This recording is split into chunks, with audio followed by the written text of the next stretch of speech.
فرماتے ہیں جو شخص ہر نماز کے بعد ان کلمات کو 7 بار پڑھے گا، ان کلمات کو کیا پڑھے گا؟ 7 بار پڑھے گا ان کلمات کو، حیرت انگیز طور پہ فرمایا کہ اللہ پاک جل شانہ اس کو ولایت کا تاجدار بنائیں گے اور اتنا عطا فرمائیں گے کہ اس کے ذریعے سے وہ کاغذ کہاں ہے جو لبنان کے کوہ لبنان کا کاغذ ہے؟ آپ حضرات نے مجھے کہا ہم وہ دیں گے، کوہ لبنان کا کاغذ جو یہ پڑھے گا اللہ اس کو اتنا عطا فرمائیں گے. آپ ذرا چھوٹے سا ایک لفظ کہہ رہا ہوں، جو یہ پڑھے گا اللہ اس کو اتنا عطا فرمائیں گے، اتنا عطا فرمائیں گے کہ اس کے ذریعے سے لوگوں کو روزی دیں گے. وہ ذریعہ بن جائے گا لوگوں کو روزی دلانے کا، وہ ذریعہ بن جائے گا لوگوں کو دولت اور رزق دلانے کا، وہ ذریعہ بن جائے گا لوگوں کو برکات اور ثمرات دلانے کا، وہ ذریعہ بن جائے گا. اللہ اس کے ذریعے سے لوگوں کو رزق عطا فرمائیں. اب آپ ان الفاظ کو غور سے سنیں. دیکھیں، الفاظ سے پہلے میں الفاظ کی حقیقت بتاتا ہوں. آپ ذرا الفاظ سے پہلے الفاظ کی حقیقت کو غور سے سنیں. یہ بس والوں کے ساتھ آپ نے سفر کیا ہوگا، یہ اکثر ہوٹلوں پہ کھڑے ہوتے ہیں. جب ہوٹلوں پہ کھڑے ہوتے ہیں ڈرائیور اور بس کے عملے کا کھانا مفت ہوتا ہے. کچھ بندے لائے ہیں جو اپنا فکر کرتا ہے اگر وہ بس والا کہیں کھڑا کرتا، بس بند کر دیتا اور خود کھانا کھاتا، کیا مفت دیتے؟ جو دوسروں کو ساتھ لاتا ہے اور جو دوسروں کا فکر کرتا ہے اللہ اس کو بہت زیادہ نوازتے ہیں، بہت زیادہ. حضرت داؤد علیہ السلام نے عرض کیا کہ یا اللہ آپ کا نبی پیارا ہوں، بہت ہی زیادہ پیارا بننا چاہتا ہوں، تو کچھ میرے ساتھ شفقت فرمائے. تو آپ نے فرمایا داؤد میرے بندوں کو میرا محبوب بناؤ، میرے بندوں کو میرے قریب کرو تو میرے اور پیارے ہو جاؤ. حضرت موسیٰ علیہ السلام نے اللہ سے عرض کیا کہ یا اللہ تیرا پیارا بننے کے لیے، محبوب بننے کے لیے کون سا عمل ہے؟ تو آپ نے فرمایا غیبانہ لوگوں کے لیے دعا کرو، غیبانہ لوگوں کے لیے دعا کرو. کیوں؟ منہ پہ دعا خوشامد پھر بھی بن سکتی ہے، دکھاوا پھر بھی بن سکتا ہے. جب غیبانہ لوگوں کے لیے دعا کرو گے فرمایا وہ دعا ایسے ہوگی جو تجھے 3 چیزیں دلائے گی. ایک میرا دوست بنا دے گی، اور ایک جتنا لوگوں میں رزق تقسیم ہوگا اتنا سارا تجھے ملے گا، اتنا سارا تجھے ملے گا. یہ بندہ مالدار اور تمنگر بن جائے گا.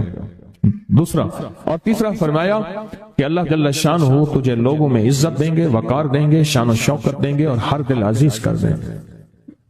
صرف اپنے مزاج سے نکلا ہے، اپنی سوچ سے نکلا ہے میری جنت ہو، میری قبر ہو، میری آخرت ہو، بس اور کوئی جائے نہیں. فرمایا کہ یہ اللہ کے لیے جب بندہ کرتا ہے. اب آپ میت کی دعا دیکھیں، اللہم اغفر لحینا، حالانکہ ساری دعا تو اس میت کے لیے مانگنی چاہیے تھی. اے اللہ جتنے زندہ ہیں ان سب کو معاف کر دے، ومیتنا جتنے مر گئے سب کو معاف کر دے. میت سامنے پڑا ہے، پین سامنے رکھ کے میت کے لیے دعا نہیں مانگی جا رہی، پہلے سارے زندوں کے لیے تاکہ ان کا خاتمہ ایمان پہ ہو، پھر میتوں کے لیے وشاہدنا جو موجود ہیں، وغائبنا جو اس وقت نظر نہیں آ رہے غائب ہیں، وصغیرنا وہ چھوٹے ہیں، وکبیرنا وہ بڑے ہیں، وذکرنا وہ مذکر ہیں، وانثانا اے اللہ جو مؤنث ہیں. یہ دعا مانگ کے پھر کہتا ہے اللہم من احییتہ منا فاحیہ علی الاسلام، اللہ زندگی گزارنا تو کملی والے کی غلامی میں، ومن توفیتہ منا فتوفہ علی الایمان، اے اللہ اگر موت ہو تو ایمان کی موت دے دے. جو بندہ دوسروں کے لیے مانگتا ہے، جو بندہ دوسروں کے لیے چاہتا ہے، دوسروں کے لیے چاہتا.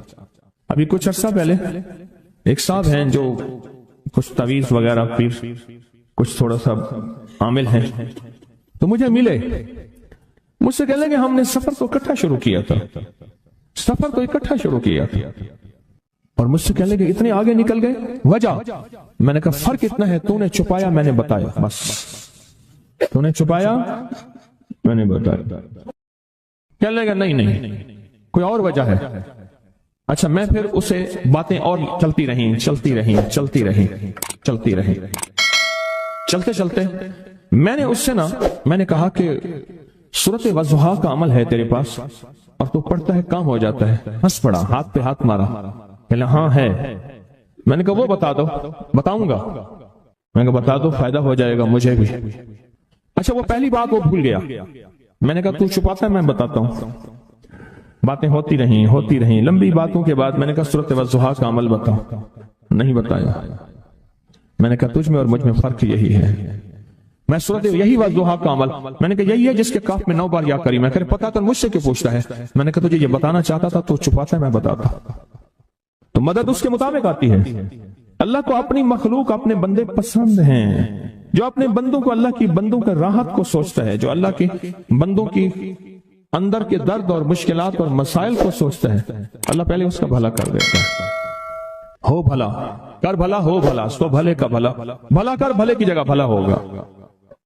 اب یہ جو دعا ہے، یہ جو دعا ہے جو میں آپ کو بتانے لگا ہوں، اب اس کے لفظوں پہ غور کریں. اللہم اغفر لامت محمد صلی اللہ علیہ وسلم.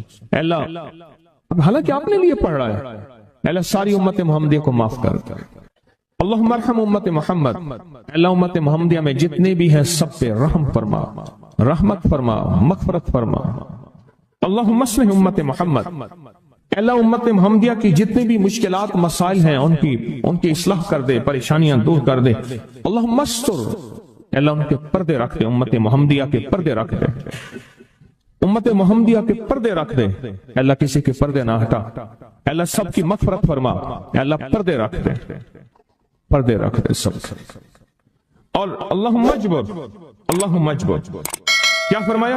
اللہ ٹوٹے دلوں کو جوڑ دے، جتنے دل ٹوٹے ہوئے ہیں اور دل آپس میں ٹوٹے ہوئے ہیں، آپس میں دل ختم ہو چکے ہیں، گھر ٹوٹنے والے ہیں، طلاقوں تک نوبت پہنچی ہے، یا دل ایسا ٹوٹا ہے کہ مانگ مانگ کے تھک گیا ہے.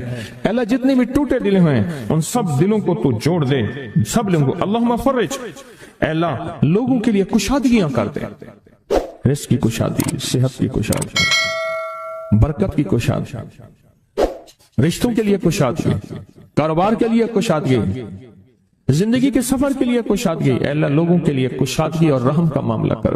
اب آپ سوچیں اس ساری دعا میں ایک دفعہ بھی اپنے لیے مانگا. ایک درویش کے پاس ایک بندہ گیا، حضرت ولایت کا کوئی شارٹ کٹ بتائیں، بالکل آسان راستہ. فرمایا جب کوئی غیر مسلم بغیر کلمے کے مر جائے، کسی کونے میں منہ دے کے رو لینا، اللہ تجھے ولایت دے دے گا. احساس، درد، غم، اللہ کو یہ پسند ہے، اور اللہ کے ہاں اس کی قیمت ہے، اور اللہ کی بارگاہ میں اس کی قیمت ہے. اس پورے کے پورے وظیفے میں، اس پورے کے پورے وظیفے میں آپ یہ دیکھ لیں ایک دفعہ بھی اپنے لیے نہیں مانگا گیا. اللہم اغفر لامت محمد، اللہم ارحم امت محمد، اللہم اصلح امت محمد، اللہم استر امت محمد، اللہم اجبر، اللہم فرج، اللہم منصر، اللہ سب کی مدد فرماؤ. اللہم اغفر لے، اللہ سب کو معاف کر دے. ایک چیز بھی اپنے لیے ہی نہیں مانگی. ایک ہے کہ مجھے دے دے، ایک ہے اس کو بھی دے دے، اس کو بھی دے دے، مجھے نہ دے، اس کو بھی دے دے، مجھے نہ دے. جو دوسروں کا فکر کرتا ہے، امت کے یہودی، عیسائی، ہندو، سکھ، نہ ماننے والے اور ماننے والے مسلمان، ان سب کا جو فکر کرتا ہے، اللہ اسے سب سے زیادہ بھی دیتا ہے، اللہ اسے جھکتا بھی دیتا ہے. یہ جو عمل ہے نا، یہ عمل عجب عمل ہے، عجب عمل ہے. یہ کاغذ جتنے پڑے ہیں دیکھیں کتنی تعداد میں ہیں جو مجھے دیے ہیں. یہ عمل ہے. امام جلیل یمنی یافعی فرماتے ہیں ہم چند دوست مل کر کوہ لبنان پر گئے تاکہ وہاں کے رہنے والے، سنا ہے کوہ لبنان میں وہاں عابد رہتے ہیں، زاہد رہتے ہیں، ابدال رہتے ہیں، شاید ہماری بھی کسی سے ملاقات ہو جائے. کہنے لگے ہم 3 دن تک مسلسل چلتے رہے، ہمیں کوئی ہستی نہ ملی. اسی دوران میں میرے پاؤں میں چوٹ لگ گئی اور میں چلنے سے عاجز ہو گیا. آخر میں بلند پہاڑی پر آ کر بیٹھ گیا. میرے ساتھی یہ کہہ کر کہ تم یہاں پر آرام کرو، ہم اطراف میں گھوم کر آتے ہیں کہ شاید کوئی ابدال مل جائے، کوئی درویش مل جائے، کوئی بزرگ مل جائے، اس کی ہم زیارت کر لیں، دعا کرا لیں. وہ دونوں چلے گئے، میں اکیلا بیٹھا رہا. شام تک نہ آئے، حتیٰ کہ رات ہو گئی، وہ نہ آئے. اکیلا پہاڑی اور بیابان میں تڑپتا رہا. بھوک، پیاس، دکھ، تکلیف، پاؤں کی تکلیف، پردیسی، مسافر، بیابان، جنگل. دوسرے روز میں نے وضو کے لیے پانی تلاش کیا تو پہاڑی کے نیچے پانی کا ایک چشمہ نظر آیا.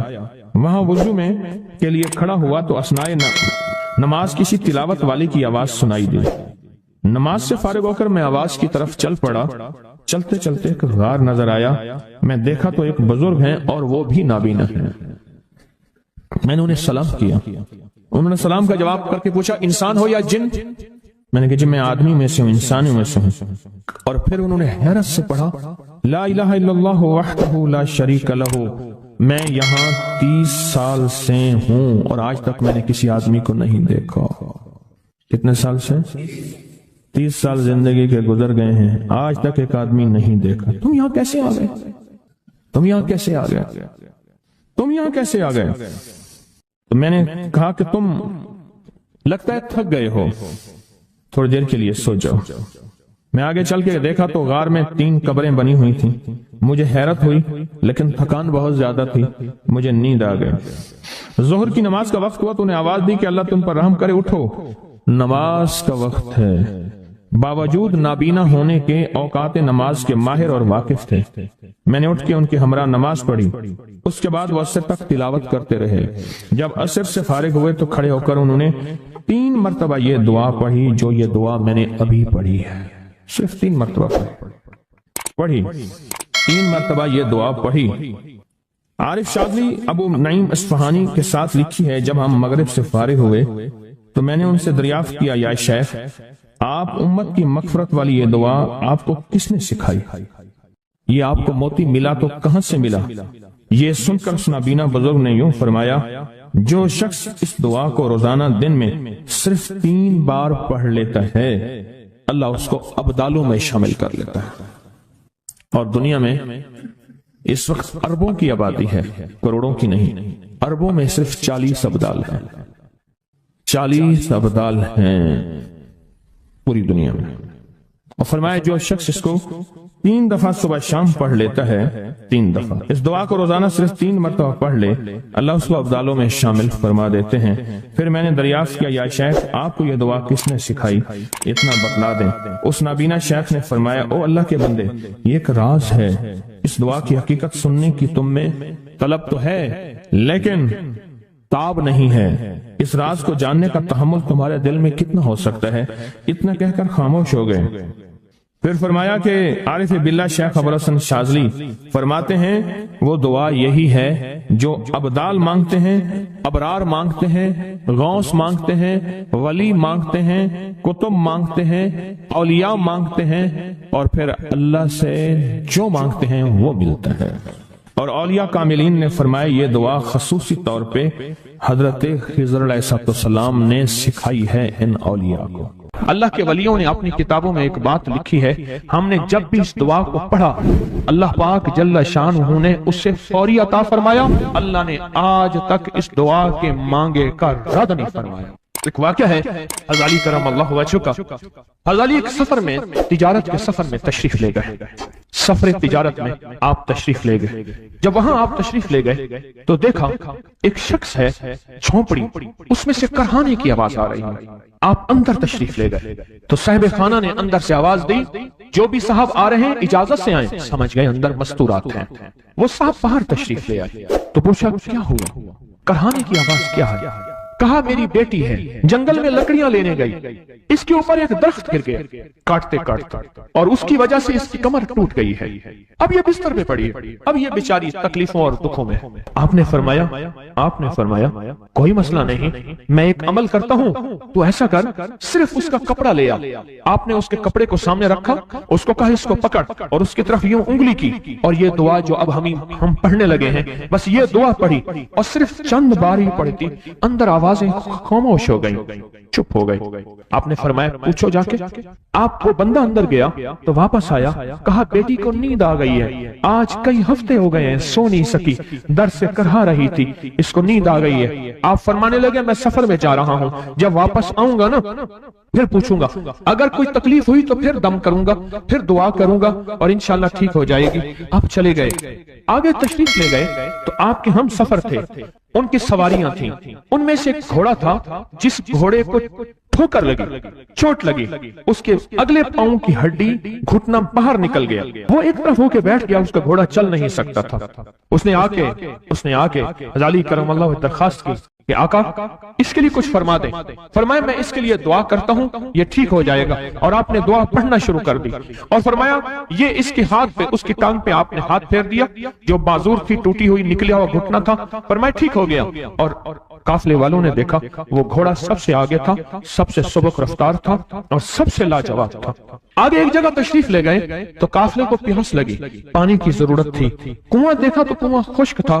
آپ نے فرمایا کوئی بات نہیں, یہ دعا پڑھی اور دعا کو پڑھ کے اپنا لعاب کنویں میں ڈال دیا. فرمایا کنویں میں پانی کا ایک جوش اٹھا اور پانی اٹھا اور منڈیر سے باہر نکلا. لوگ پینے لگے تو آپ نے روک دیا. فرمایا مت پیو, کنویں کا جو کھڑا کالا پانی ہے وہ نکل جائے اور پھر شفاف پانی جب نکلا فرمایا یہ پانی پیو, مشکیزیں بھرو, سواریوں کو پلاؤ.